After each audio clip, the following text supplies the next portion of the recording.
and welcome to the On the Whistle podcast. Today we have yet another World Cup preview pod, and today we're casting our eyes to the north of our beautiful continent as we look at Morocco and Tunisia, who are both returning to the world stage once again after featuring at the 2018 World Cup.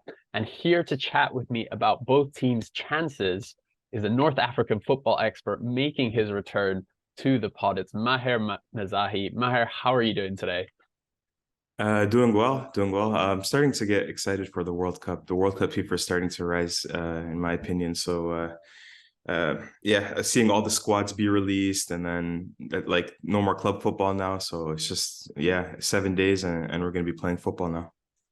It's very exciting. I have to ask the question initially. Obviously, it's heartbreaking for you not seeing your boys Algeria at the World Cup, but does it make up for it that your other country, Canada, is going to be at the World Cup? How are you feeling about their chances of going to the World Cup, and how excited are you? It doesn't make up for it in the slightest. What was difficult about Algeria not qualifying wasn't just the fact that they didn't qualify. It was the manner in which it was done, how Cameroon scored really in the last kick of the game. And we were at home and it seemed like qualification was wrapped up. And I think many Cameroonians will admit this too. I think over the two legs, we were the better side as well. So all of that wrapped up into one, and the fact that this could be Riyad Mahrez's last try, and this was such a great generation, makes it really, really painful. And I think Algeria was going to go to Qatar with real ambition, not just to make up the numbers. As for Canada, it's a weird one because when I look at the squad list, there are players on this team that I've played against, that I sort of like knew of growing up, like the goalkeeper Milan Borjan. He's a Serbian Canadian.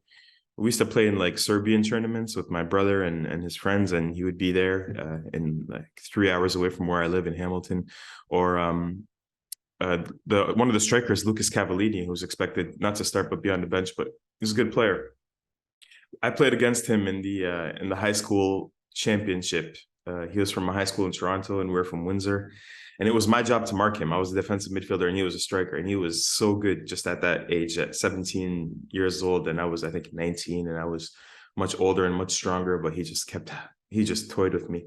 So it's just interesting and cool seeing players that you sort of knew of and grew up around and know that they're going to be competing on the world stage. Amazing. I mean, in another world, Maher, this could have been you kind of suiting up for the Canadian national team. No, never close enough. But enough of Canada. We are here to talk today about Morocco and Tunisia. And I will start off with Morocco, who I think are a really kind of interesting team. Obviously, their well-documented rise in football, both in the men's and women's games, and how much kind of investment they put into football is kind of well documented. But one of the interesting things is, them, like Cameroon, like Tunisia, like Ghana, have all changed managers since the AFCON earlier this year.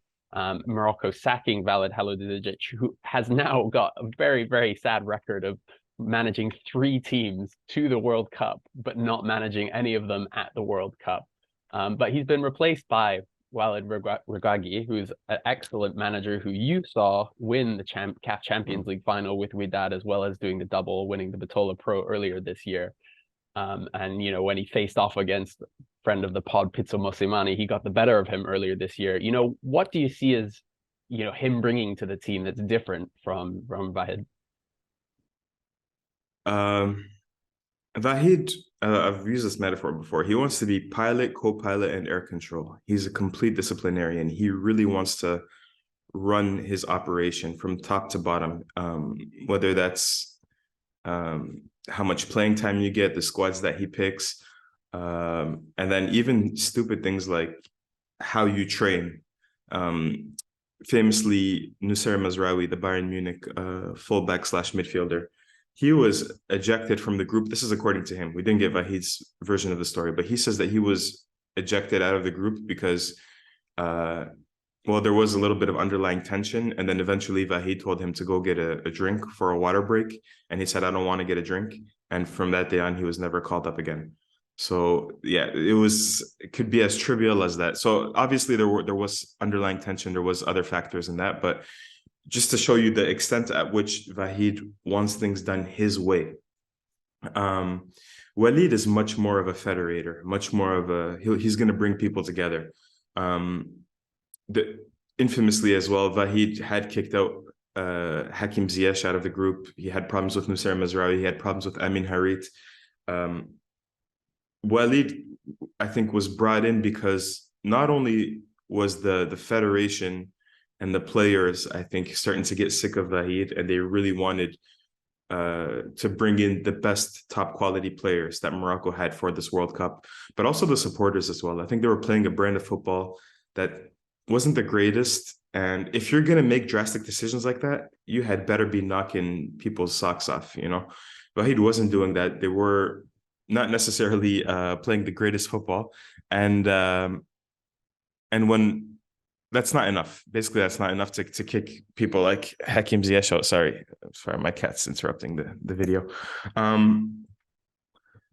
That's essentially what it is. So Walid is much more of a federator. He's better with the press. He's not as adversarial. He's much more of a unifier within the group. But tactically, I think they're pretty similar. They would have both been playing 4-3-3s, pretty pragmatic, practical, balanced, not too offensive, not too defensive. Possession-based football, pressing. I think tactically they're actually pretty similar. That's interesting. And obviously the biggest and most obvious difference is, like you mentioned, Hakim Ziyech and Noussair Mazraoui coming back into the side, which, you know, two of Morocco's most talented players. And I suppose my question is, you know, it's brilliant to see them become part of the team again. But now you have this interesting problem where you have, you know, arguably Morocco's three most talented players all playing on that right flank, because you throw in Achraf Hakimi, arguably Morocco's best player, one of Africa's best players, who's also a right back, right wing back, as Mazraoui is. You know, how do you think, and will he try and fit all three into that starting 11 come the World Cup? So what I initially thought when it was announced that Mazraoui was coming back, and it was around the time that the CAF Champions League was being played, so I was in Morocco, spoke to a few different people. They told me that they might play Mazraoui in the midfield role as a defensive midfielder and have him cover fullbacks as they bomb up, which I thought could work actually. But what Regragui did is, as soon as he arrived, he had a conversation with Hakimi and Mazraoui, and he asked them, I'm going to play both of you at fullback. Who wants to play on the left? Who wants to play on the right? And Mazraoui actually raised his hand and he said, I'd like to play on the left. And it's worked really well. They played in those two pre-World Cup friendlies that they played so far, against Chile and I believe against Paraguay. Mazraoui played on the left, and hey, he's done an incredible job. He was nearly man of the match for both matches. So it's great because you keep Hakimi on that strong right wing side that he likes to bomb up on, and Ziyech is a winger that would like to cut in anyway, so they really complement each other very well. Hakimi is going to keep the width and hug the touchline, and Ziyech is going to cut in on that right flank. And on the other side, Mazraoui actually, even as a right-footed left back, gets up pretty well and combines pretty well with Sofiane Boufal on the other side. So it hasn't been as much of a clash as I thought it could be. And that's actually one of the things that the public was really impressed with Walid Regragui with. Immediately, he found a solution for the left back position and found a way to get all of his best players on the pitch. That's interesting to see, and that's the pressure that will come on to Walid, is how he answers these questions, you know. And Morocco have looked good, and obviously one of the things that, you know, strikes me always about Morocco and African nations as a whole is oftentimes I feel like African nations, we have amazing talent, we have amazing players, but oftentimes it's the federations that let us down. You know, thinking back to like 2014, the Ghanaian FA flying, you know, millions of dollars in cash to, you know, help the players out and all of this. But, you know, this is one thing that doesn't happen with Morocco in the same way, does it? You know, in terms of the preparation, in terms of how much support they get from the FA, you know, how much of a difference do you think that makes compared to some of the other African nations where we're still not quite sure? You know, there's still questions around finances. You know, how much of a difference, particularly in the World Cup, where preparation is so at a premium with how little time there is, how much will that aid them in their kind of preparations for it? Well, it's key. And in terms of preparation, the North Africans actually have even more of an advantage because they played in the FIFA Arab Cup, which took place in November 2021. FIFA, of course, did away with the Confederation Cup, which was always like a 1 year prior to kickoff test run of all the stadiums in the host country. And instead of the Confederation Cup, they played this Arab Cup in the middle of the calendar last year. and Morocco played, Algeria played, Tunisia played, Egypt played, and of course Algeria and Egypt haven't qualified, but Morocco and Tunisia did well in that tournament. They both lost to Algeria, who were the champions, but they did very well, and a lot of those players that made up the squads, especially in the Tunisian national team, they're going to be there again. And so I always wondered, like, this, how much of a mental advantage is that, actually going to the country, playing in the stadiums? I don't know if we can quantify it, but I do think it adds an element of preparation that other teams in this World Cup won't have. Walid Regragui coached in Qatar, again, so he knows a lot of people there. He knows the facilities, he knows the temperatures, he knows all of that. So my point is, I think Morocco, even on top of them having a competent federation, have that extra advantage as well. That said, Walid Regragui only came into this job 2 months prior to the World Cup. So in that sense, I'm scared that he won't be able to implement his ideas, or he won't have as much time to implement his ideas as opposed to other coaches. And in that sense, they might be underprepared. But one thing that he spoke about is that how great of a job the federation's done in terms of setting up Zoom calls. Apparently, he's been doing a lot of preparation work virtually. So communicating with his players, telling them what he wants, sending them slides, all of these things. I know, like, the Danish Federation uses AI apparently to prepare for some of their opponents. I don't think the Moroccan Federation is quite there, but yeah, obviously I think they're the best federation in Africa. They have the best infrastructure in Africa, and as a result, I think they're going to be in tip-top shape. I think Walid right now, that his players know what he wants to do, but there's always that question of, can they put it can they play on the pitch? If he had more time, I wouldn't have that doubt. And if they had more friendly matches in their legs, but because they've only played 2 friendly matches, they're going to play 3 before the first World Cup match. I'm not sure that it's going to be enough time.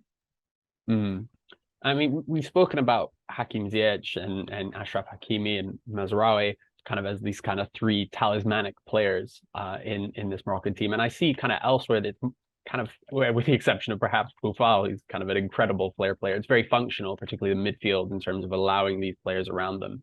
But are there any kind of younger players who you think this potentially could be a breakout tournament for, outside of kind of those 3 big names? Yeah, absolutely. There's a midfielder named Azdin Ounahi, who I don't think many people outside of African football or maybe French football know of, but he's really, really good. He comes from the state-of-the-art Mohammed VI Academy in Saleh in Morocco, like Naif Aguerd does, like Ahmed Reda Tegnauti, like Youssef Nassiri from Sevilla. So like 3 of his other teammates. He's only 22 years old, and it's a weird profile in midfield because he's like a midfield dribbler. Usually when you're playing in central midfield, your first instinct is to always be aware of your surroundings, distribute, play the ball, like play long passes. That's not really his strong suit. I mean, he can do that, but his strong suit is dribbling. So he'll take the ball from midfield and carry it forward. In Ligue 1 this year, as of now, he's only trailing Lionel Messi in the amount of dribbles completed. And he plays for a smaller club, a club like Angers, which doesn't really monopolize too much of possession. So I think Azdin Ounahi is somebody that's going to catch a lot of people's eye. I don't want to compare him to Luka Modric, but I think he's kind of Morocco's answer to Luka Modric in terms of he can break a press, he can be press resistant, he can advance the ball, and then get the ball to somebody like Hakim Ziyech, who's much more suited to providing a key pass in the final third of the pitch. I mean, he's one who I've been watching, a really, really exciting player. And it's interesting that you mentioned Luka Modric, because obviously in the first game of the World Cup, hopefully both of them will be lining up against each other as Morocco take on Croatia. They're in a group with, your aforementioned Canada side, Croatia and Belgium. On paper, obviously Belgium and Croatia, the big heavy favorites for this, the big European giants.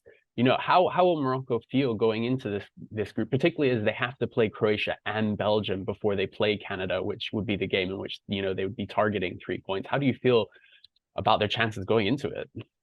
Well, I think any objective or healthy supporter in Morocco, I think they understand that they're not favorites to get out of the group. I mean, Croatia was second in the last World Cup and Belgium was third, I think. That said, I think there's general acknowledgement that those 2 sides are aging. I think I think many people, not just in Morocco, but around world football, feel like maybe they're starting to edge past their prime. And Morocco is on the other end of the spectrum. Maybe, Canada is on the other end of the spectrum, whereas there may be a younger side. The first World Cup, maybe they're not quite into their prime yet, so they're much more of a rising asset. Morocco feels like this is the right time for them. And there's another thing about Morocco, and Algeria has this too. Ghana has this. Nigeria, definitely in the 90s, is that they're not really intimidated by the bigger nations at World Cups. Morocco has good results in the World Cup against West Germany, Portugal, England. They're used to holding their own against the major nations. Usually they play up to the competition and then they play down to the competition. So if you look at the previous World Cup, they held their own against Spain. They actually played better than Spain, in my opinion. Then they lose to Iran. That's like the frustrating thing I think that many Moroccan supporters feel. So I don't think they're going to be intimidated. I don't think they're going to be scared of either of those nations. A superstitious Moroccan supporter might tell you, actually, we're going to do well against those nations and then we're going to lose to Canada. That's how things usually go. So I think the main thing for them is going to be finding their level, playing consistently at that level, not giving them too much respect, not being scared of them, but playing at a consistent level when they play against Canada. I don't think they're actually going to be too scared of Belgium or Croatia. Yeah, absolutely. And yeah, I mean, one of the great frustrations of that 2018 World Cup was seeing how close it was for Iran and Morocco both to get ahead of Portugal and Spain. And then they both missed out kind of in last minute instances, Spain scoring that, 92nd minute equalizer against Morocco, which is heartbreaking. Well, I mean, if, we want to move on to Tunisia, but if you want to keep up, listener, with everything going on in this World Cup, all things African, whether it's, analysis like today or interviews with Africa's biggest stars, the likes of Kanu or Benny McCarthy, who we've had on this podcast before, make sure to subscribe to us. You can find us on Twitter and Instagram at OTW_podcast.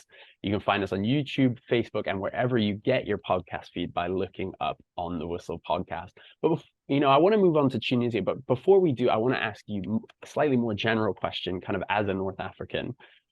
This tournament is being held in Arab world for the first time ever in Qatar. And there's been a lot of bad press around Qatar hosting it, particularly from Western media. And in most of the cases, very rightly so, whether it's, the lives lost in the construction of the stadiums, forced labor laws, and, some of the restrictive laws that are in place in Qatar. But there's also a lot of positives from this World Cup, particularly as it's, a new country, a new region that's being represented as hosting it.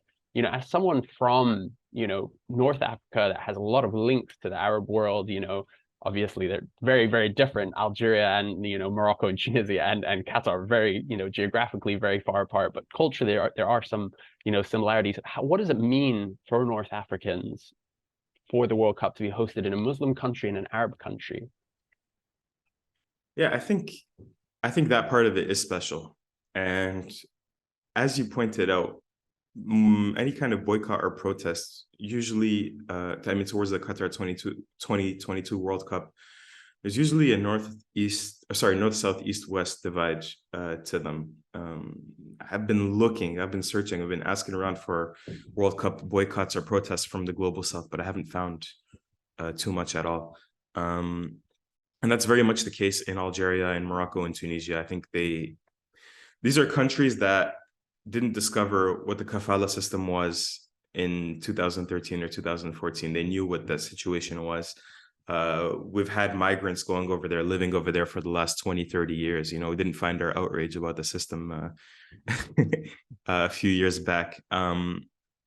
So yeah, I think the main frustration for a lot of people from North Africa, for a lot of Arabs, I think I can generalize and say, is that they feel like the criticism isn't really in good faith. So when you say things like not a footballing country, what does that mean? Is India and China, are they footballing countries? Does that mean we won't be able to host World Cups over there in the future? When you say things like, oh, you bought the right to host the World Cup. Well, so did Germany, so did in 1998, so did France. So they feel like, and even some of the Guardians reporting, when they reported those initial numbers of 6,000 or 7,000 migrants, dead since the attribution since Qatar was hosted the rights to host the World Cup. They feel like that number wasn't accurate. It's not number of people that died on construction sites, it's number of total people. When you understand that there's 2 million migrants that live in Qatar, that number is surely wrong. There's no way that number is, it has to be underdeclared. Everybody would say that. It has to be a triple or quadruple that. So there's a lot of frustration that things are not really accurately criticized, or they're not criticized in good faith, and they feel like there are Orientalist or racist aspects towards all of that. That said, there's no denying that migrant workers coming from Southeast Asia, sometimes from East Africa, I think were exploited in the previous kafala system. And I think, again, Qatar will be the first to tell you that there are still remnants of that kafala system, and there are still employers that still abuse and exploit some of these workers as well. The minimum wage of $250 per month is not nearly enough. Workers still can't congregate, form unions, collectively bargain. So there's still a ways to go. So I think overall, many people understand that the situation has improved. Many are frustrated with a lot of the Western critique, which they feel was not fair. But there is also good faith criticism in that, yeah, something does need to change, and that thankfully there have been some incremental changes. But overall, there is a little bit of pride that this is the first Arab World Cup, or whatever that means, even though it's a very broad definition. But yeah, there is a little bit of pride in that as well. And you're going to see a lot of people from Morocco, Tunisia, Egypt, who are living in Qatar, supporting North African and African teams in this tournament as well. So there's going to be an added element of home support away from home. Yeah, absolutely. I mean, I remember watching like the CAF Super Cup final last year between Raja and Al Ahly. Yep, There were so many Al Ahly fans and Raja fans, but I just couldn't believe how many Al Ahly fans were actually there in Qatar. So looking forward to that. But I mean, let's move on to the other North African team. We have Tunisia. And Tunisia, I always laugh and find funny because, if you could have given me a Tunisian route to qualifying to this World Cup, it would be playing against a team that's much more exciting than them, with much more, attacking players who score a comical own goal, and then Tunisia just shut down the tie and just play the most boring but efficient football that you've ever seen. And that's exactly what happened when they knocked out Mali.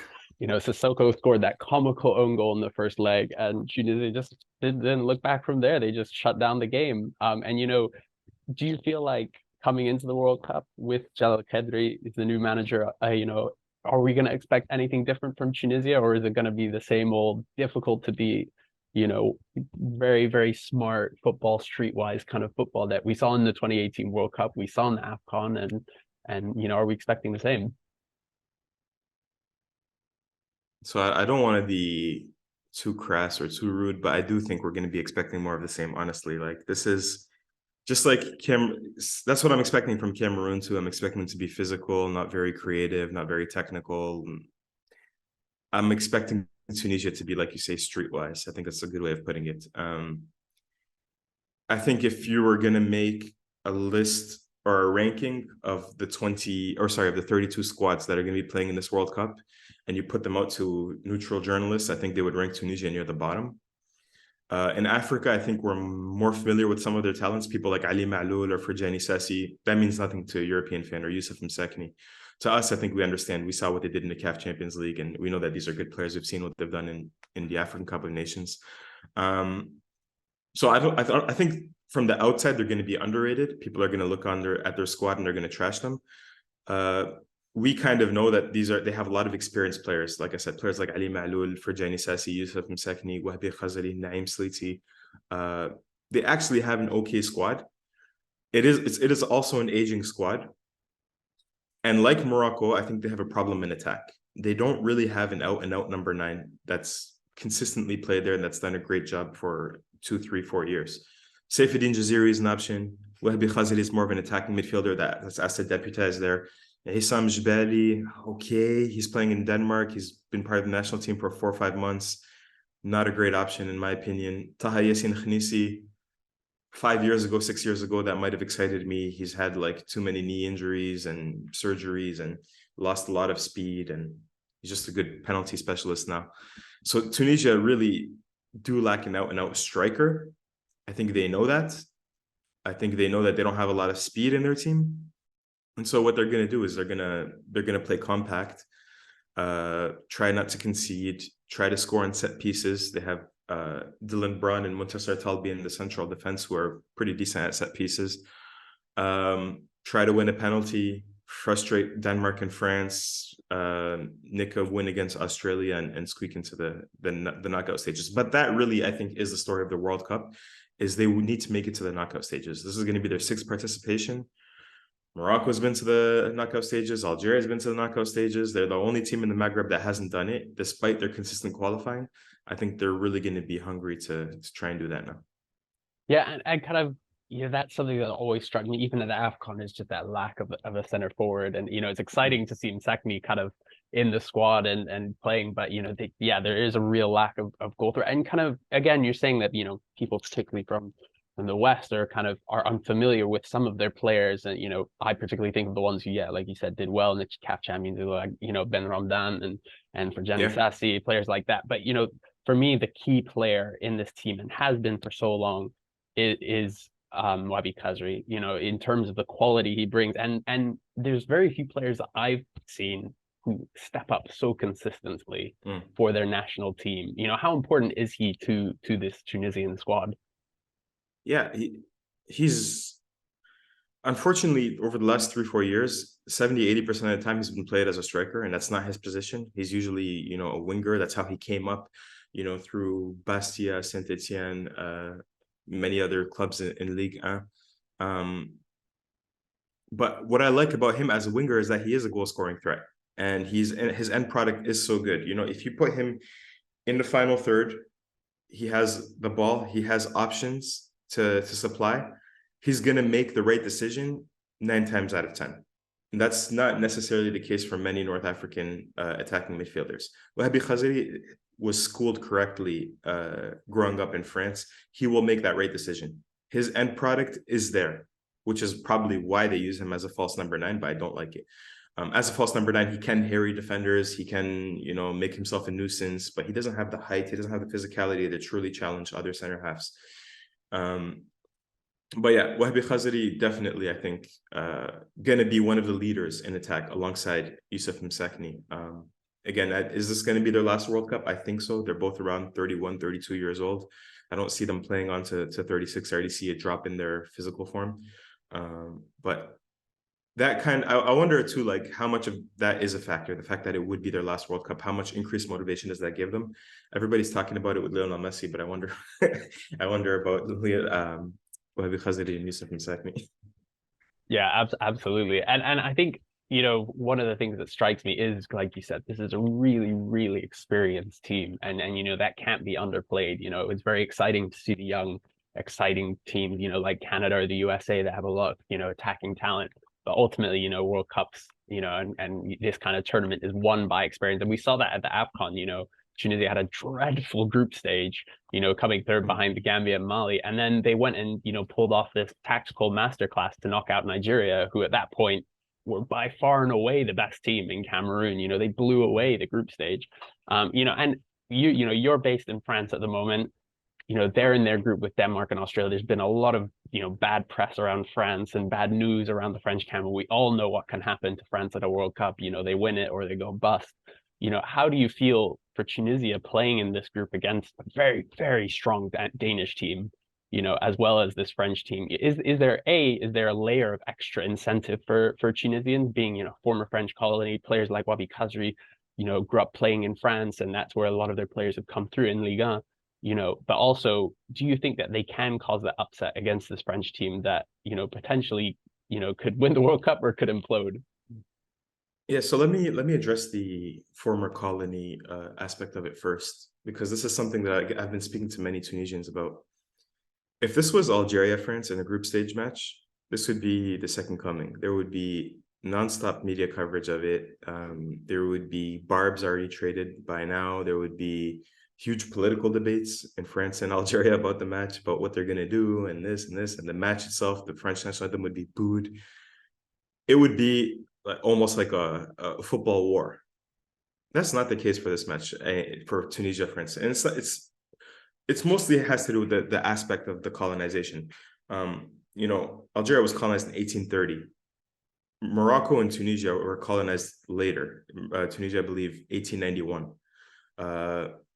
Then the aspect of the liberation movements, Tunisia was much more in diplomacy, much more in the United Nations. That's not to say that they didn't fight and that there were no people that died fighting the French. That is the case. And there is still an uneasy relationship, but it's now nowhere near to what's going on between Algeria and France. Algeria, they lost, hundreds of thousands, some say million and a half people over the course of 130 years. The War of Independence was bloody. It wasn't Morocco and Tunisia were protectorates. Algeria was a French department. It was part and parcel of France. And that's what made the divorce so ugly and so dirty. So it doesn't have that dimension that an Algerian match would have. And Tunisia and France have played against one another 4 times. Algeria and France only once, but that match was a fiasco. It was interrupted in the 70th minute because there was a pitch invasion and the French national anthem was booed and all that. So it doesn't have that kind of dimension. That said, it's not a match like any other. It's not like a match as if they were playing like a Germany who was a world champion. Yes, French are the defending champions as well, but they are former colonizers. It's not like in Algeria, but it still does mean something a little bit extra. And one thing that's being a little bit overlooked is Tunisia has the biggest diaspora of any of the North Africans in Qatar. They have 30,000 people. They're going to have home support away from home. The Algerians are going to come and support them, especially against France, and so will the Moroccans. I seriously fear that France is going to be playing 3 away matches in the group stages. I think that there's a good chance that their national anthem might be booed, definitely in the match against Tunisia, but maybe in those 3 group stages as well. And that's going to be a huge political debate here in France. So this is an aspect of things that we're not really thinking about. Same thing with Denmark. Denmark has been the team and the federation that's been the most outspoken against Qatar prior to this World Cup. And I wonder, we still don't know how many native Qataris are going to make it out to these matches, but I wonder, is that going to have an effect? Are they going to feel like outsiders when they're playing in Qatar? These are dynamics that I've been thinking about recently that I didn't really think about a month or 2 ago. That I think could perhaps have on-field ramifications. On paper, on the pitch, there's no doubt that Denmark and France are the stronger sides. France have had a lot of fiascos with Pogba and the blackmailing scandal, and him putting juju on Kylian Mbappe, and even like a few years ago with Adrien Rabiot's mother criticizing other players from the press box. It's just so messy with France. Giroud and Benzema gossiping about one another. It's like they feel like little kids half the time. They've also suffered a lot of injuries. I think that the main crux of France's strength in 2018 was that midfield of Pogba, Kanté, Matuidi. None of them are going to be playing this World Cup. Who's going to be playing in midfield? Chouameni, Guendouzi, whoever it is, they're not going to be experienced. They're not going to be the strength of this French national team. But they do have that quality in attack of Griezmann, Mbappe, Benzema that I think is probably the best in the world. So, overall, they'll be outclassed on paper and on the pitch, but I just wonder if some of those extra sporting elements can tilt the chances in Tunisia's way to at least nick draws against Denmark and France. I think if there was any countries in the world that could use all of those kind of extra factors in their favor, aside from maybe Egypt, it would be Tunisia, because I think those 2 are just the absolute experts at kind of making games into an absolute mess, taking it's about the intangibles. intangibles. Absolutely. For Tunisia, it's about the intangibles. And that seems like a cop-out sometimes, but for people like you and me who know this Tunisian national team, it is not a cop-out. It's about how much extra time they're going to take when they're down for cramps. It's about how much they're going to whine about the referee. It's about all of these things that you think, okay, that's not going to make a big deal in a match, but it does with Tunisia. And even more so, again, these are factors that don't play as much, particularly in the European game, but in the club game as much, when you have so much time to prepare, when you have teams that can develop real styles. But in the international game, when, absolutely, we often talk about how set pieces are so much more important in the international game, but so are these intangibles, so are your capacity to wind up teams and get on their case and really put pressure on them. And we saw, Germany struggle with that last World Cup when the pressure was on. They eventually, lost their heads against South Korea, and maybe we'll see something similar. So I mean, I'm excited. Tunisia is not a team I'm usually excited about, but I do love seeing them at the World Cup and just being an absolute thorn in the side of, teams. Last year was particularly England. They were an absolute nightmare to play against. But no, I'm looking forward to it. Thank you so much, Maher, for speaking to us. Again, that World Cup fever is starting to settle in, and really, really looking forward to it. So thank you so much for coming on the pod and sharing your thoughts. Thanks for having me on. It's always a pleasure, Alasdair.